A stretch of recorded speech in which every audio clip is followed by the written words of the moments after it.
Okay, guys, we're here to finish out chapter 7, and we're starting right here. Seaman's been wounded, yelled the hunter. Lewis came running. Seaman's leg was gushing blood.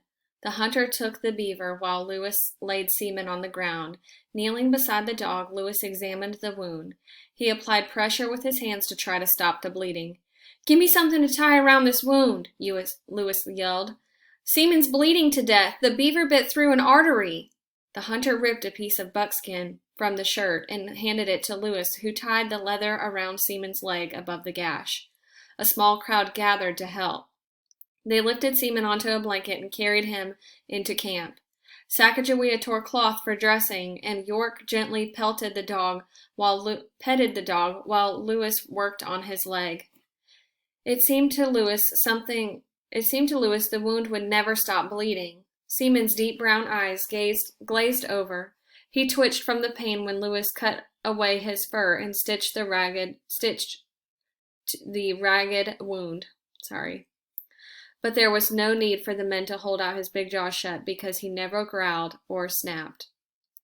"Steady now, big fellas," York crooned softly while he petted the dog. "Big fella like you should know better than to let a beaver chew on your leg. Them beavers got the mighty sharp teeth.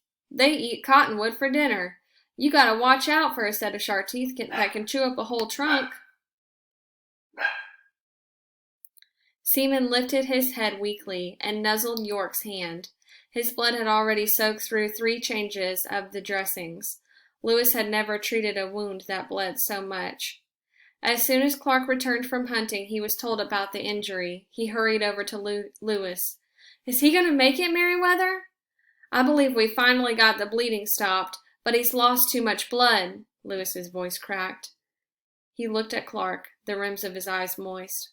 "I fear the wound will yet prove fatal to him." Sacagawea brought some supper to Lewis. While the captain ate, she tried to coax Seaman to lick some salty water. Her baby was strapped to her back as she bent over Seaman, and the dog could hear the tiny sucking noises the infant made. In a low voice, the Indian woman sang the tune her people used to soothe their babies.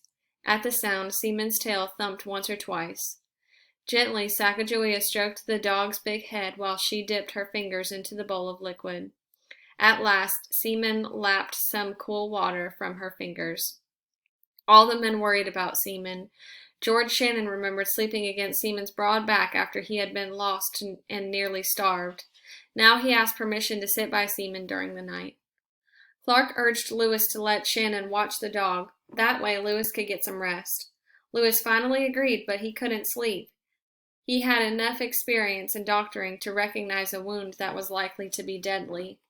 Countless times during the night, Lewis got up to check Seaman. Each time he was relieved to find the dog still clinging to life. True to his word, young Shannon stayed with the dog all night.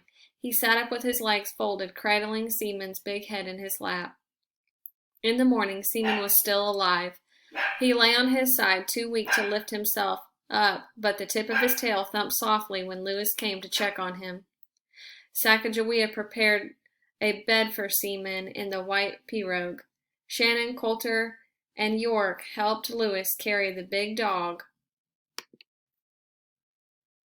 on board. Sacagawea draped blanket over 2 sticks to shield Seaman from the sun. Every half hour as they traveled, she soaked the cloth in cool water and squeezed a trickle onto the dog's mouth.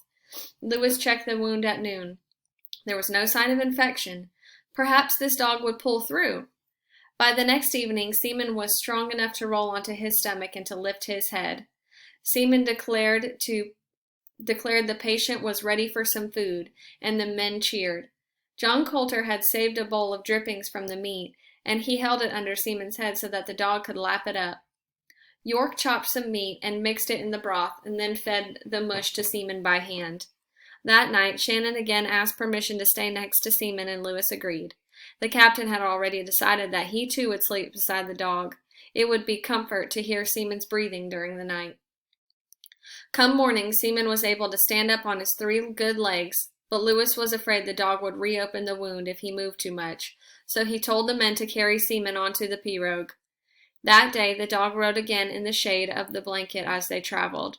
Sacagawea dipped a bowl into the river and held it so he could lap the cool water. The men stroked his head and spoke to him while they paddled. At noontime, York fed him a bowl of meaty mush. If strangers had observed the expedition that day, they would have thought a large furry creature was king of this little band of explorers, and his throne was a white pirogue. After a week, Seaman was alert and playful again. Lewis encouraged him to ride in the boat for at least part of each day, until his strength was restored. The men decided that they would retrieve their own game until they were sure that their dog was completely healed. But Seaman had no trouble swimming, and when he ran, he amazed all of them by showing no signs of a limp. All right, I'll see you on the next video for Chapter 8.